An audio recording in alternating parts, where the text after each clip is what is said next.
Welcome back, Khurshid Kusuri साहब. What face and case do you have to distance from Pervez Musharraf? हाँ, मैंने तो distance ही नहीं किया. ये तो आप उन लोगों को कहें जो उनकी सुबह शाम उनकी तारीफ़ें करते तो भागते फिर रहे हैं.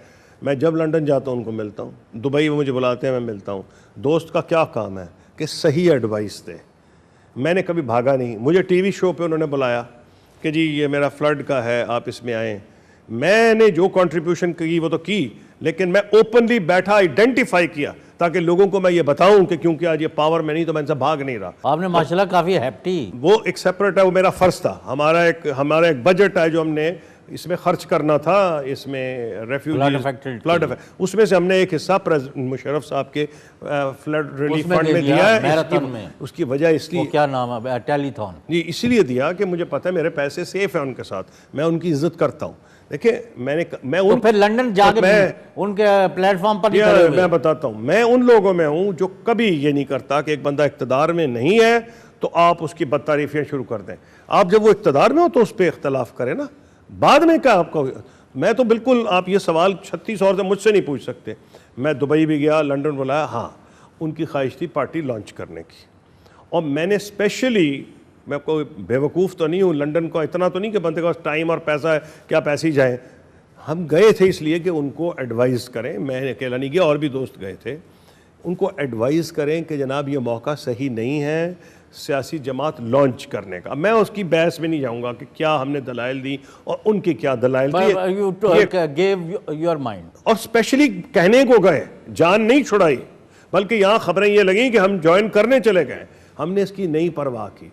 मुझे ये भी पता था कि इससे कुछ लोग नाराज़ भी होंगे, मैंने उसकी भी नहीं परवाह की.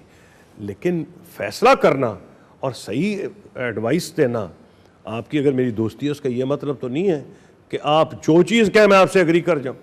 मेरा बाहर से दोस्त फ़र्ज़ है कि आपको अगर कोई चीज़ है तो मैं आपको बताऊँ. मैंने उनको कई दलाइल दिए कि इस वक्त उनको पार्टी लॉन्च नहीं करनी चाहिए.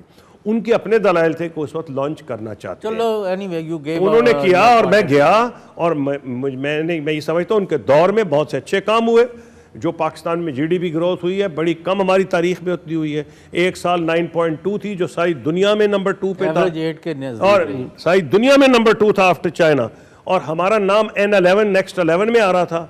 अब पाकिस्तान का जो हाल है, हमने IMF को पाकिस्तान से बाहर निकाला, प्रेसिडेंट मुशर्रफ साहब जो सदर थे उस वक्त, और अब आप देख लें हम IMF के चंगल में वापस फंस गए. तो मैं तो अगर उनके दौर में कोई अच्छा काम हुआ, इंडिया के साथ पीस जितनी तरक्की उस दौर में कभी नहीं हुई, मैं उन लोगों में नहीं कि आज वो इक़्तिदार से बाहर हैं तो मैं उनके खिलाफ बातें करनी शुरू कर दूं या आंखें फेर लूं. तो वो जो अनछड़ बयान देते जा रहे हैं, कभी कश्मीरियों के बारे में, कभी नवाज शरीफ को गाली गलौज कर रहे हैं, उनको भी तो समझाएं. ये मेरी बात सुने, हर बंदे का अपना तरीका होता है बात करने का. ये आप उनसे पूछें. मैंने बात आपने ही पूछा था कि मैंने अपने आप को डिस्टेंस किया है. नहीं, मैंने नहीं डिस्टेंस किया. Friendship is there. बिल्कुल, I respect him. Period. I respect him. Yes. मतलब ख़त्म हुई ना बात, आगे चलें अब. जी फरमाएं.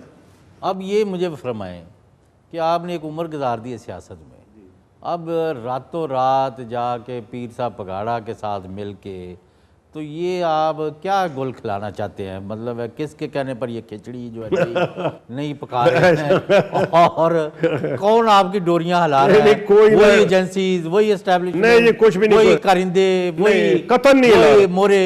I want to a straight answer from Mr. You will get a very straight answer. कि ये आपका कोई, ये आप अपना बनाई थी पार्टी, बड़े अच्छे रिस्पेक्टेबल लोग हैं, अब ये क्या प्रधानमंत्री का कुंडा खता क्या? पहली बात तो ये है कि हमारी पार्टी कायम है, अलायंसेस बनते हैं, अलायंस बनना, और हमारी पार्टी वही है. आपने पूछा कौन बना, कतन कोई नहीं बनवा रहा. हमारी ये ख्वाहिश है. ख्वाहिश क्या है? हमारा एक ऑब्जेक्टिव है कि पाकिस्तान के अवाम को हम एक ऑप्शन प्रोवाइड करें. इस वक्त एक PMLN है, एक PPP, और हम समझते हैं कि फॉर्मर रूलिंग पार्टी जो है अगर वो इकट्ठी हो सकती है तो उसके पास एक प्लेटफॉर्म होगा और आवाम को फैसला करने दें. जो गालियां देने वाले वो गालियां देते रहेंगे, लेकिन जो आवाम फैसला करेंगे उसको हम एक्सेप्ट कर लेंगे. हम जाएंगे आवाम के पास ये कह के हमारा दौर बेहतर था, आप कंपैरिजन कर लें. अब अगर ये बात है तो हम ये अकेले नहीं कर सकते, क्योंकि अगर मैं जाकर कहूँ जी ये बड़ी अच्छी थी तो चौधरी परवेज़ इलाही साहब भी वही कहते हैं कि हमारा दौर बड़ा अच्छा था.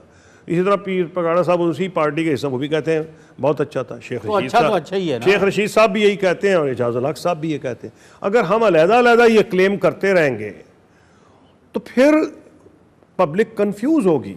हमारा मकसद ये था कि कौम इस वक्त जो आपने अभी खुद कहा कि डिमोरलाइजेशन है, हम इकट्ठे हों।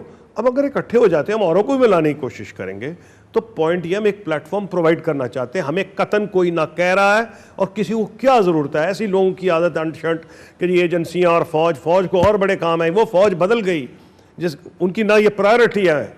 और मैं खुश हूँ कि कोई प्रायोरिटी नहीं है कि मुल्क की सियासत में क्या हो रहा है। या ऐसी अखबारों में खबर लग जाती है वो जी कौन इसके पीछे है, कोई भी किसके पीछे नहीं है।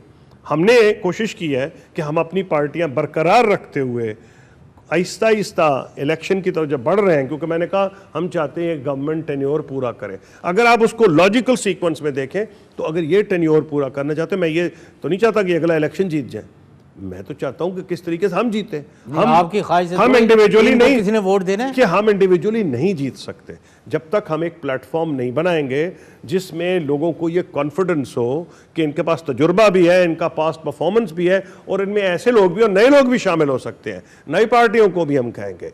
तो ये जो बात है, जब हम इसके साथ जाएंगे तो हम एक होप क्रिएट कर सकते हैं। इस मुल्क में बड़े अच्छे अच्छे लोग हैं, एयर मार्शल असगर खान साहब, इमरान खान साहब, अपने दौर में एयर मार्शल का कमाल था, उनकी इंटेग्रिटी को डाउट नहीं थी। होता ये था इलेक्शन में जब लोग जाते थे वो समझते थे ये जीत नहीं सकते, तो लोग वोट नहीं देते। कई दफ़ा अच्छे आदमी को लोग वोट नहीं देते। तो हमारी ये कोशिश है कि बजाय हम किसी के नथी हो जाएं और किसी के जैली बन जाएं, जमात का हिस्सा हो जाएं, हम अपनी ताकत। अच्छा, आपने मीर ज़फ़रुल्लाह जमाली की क़यादत में जो कन्वीनर उनको बनाया जी, स्टीयरिंग कमेटी या कायमा कमेटी या स्टीयरिंग कमेटी बनी है जी, उसके वो कन्वीनर है, मेंबर हैं जी, वो कन्वीनर है और आप भी उसमें जी, मैं भी उसका एक मेंबर। अब इसका मकसद क्या है, क्या ये करना है? जो कन्वीनिंग जो हमारी स्टीयरिंग कमेटी बनी है उसका मकसद ये है, जो जिसमें मीर ज़फ़रुल्लाह खान जमाली साहब जो है हमारे कन्वीनर हैं उस कमेटी के, मकसद हमारा ये है कि हम इस कमेटी के ज़रिए देखें कि हमने इसकी तंजीमी ढांचा क्या बनाना है, क्योंकि जमातें तो अलहदा कायम है। जब जमातें कायम हों तो उनमें कोई कॉमन फैक्टर्स ढूंढने पड़ते हैं ना, को कॉमन प्लेटफॉर्म, को कॉमन प्रोग्राम जिसकी बुनियाद पर हम आगे बढ़ेंगे। तो ये काम है कि ये जो स्टीयरिंग कमेटी है ऐसे काम सेटल करे और उम्मीद है कि बहुत देर नहीं लगेगी इस काम में।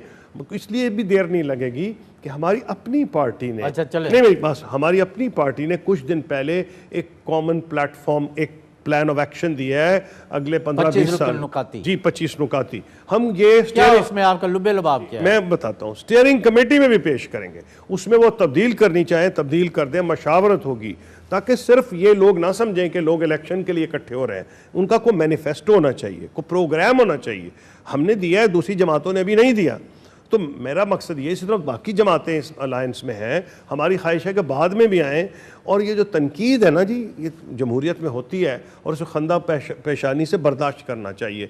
मुझे पता है जो भी आप काम करें, कौन बंदा जिसे तनकीद नहीं हो रही, मियां नवाशी पे नहीं हो रही, इमरान खान साहब पे नहीं हो रही, जरदारी साहब पे नहीं हो रही, तो अगर हम पे हो रही है तो हमें क्या उतना कहर तो नहीं टूट गया। हमारा ये फर्ज है, जैसे आप you cannot defend yourself, you have no right to remain in public life. You are asking me, और मेरा ये फर्ज है कि आपके सवालों का जवाब दूं, चाहे वो तेज सवाल हो।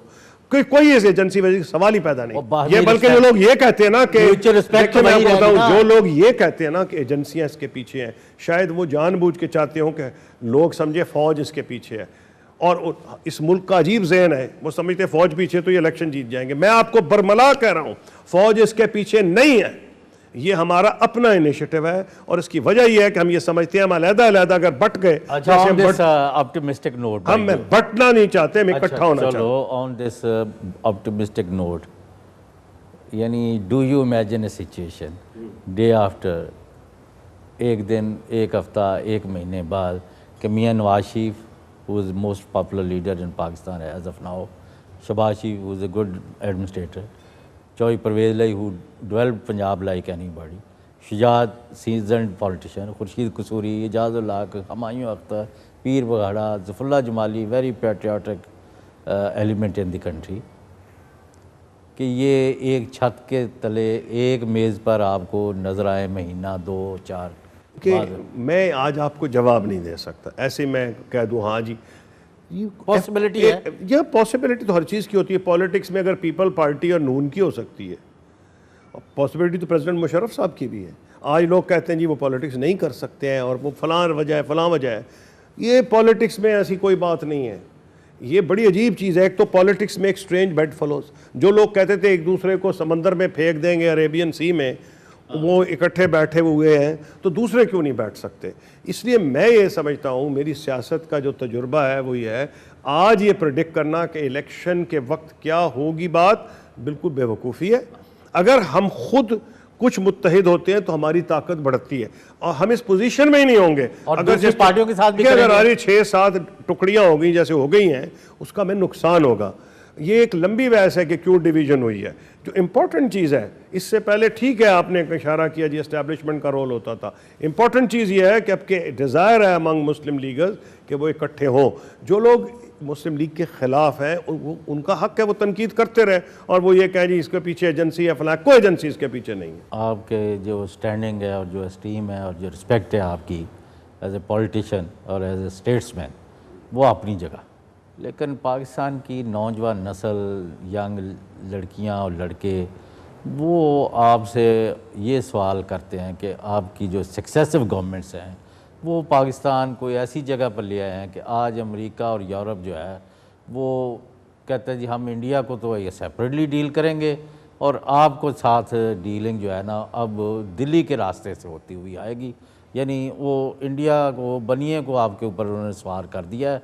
आप हर तरीके से you have failed as a state, as a nation, as a government, as a class polity of Pakistan. इन चीज़ों का आप जवाब दें, लोगों को सेटिस्फाई करें। After short break.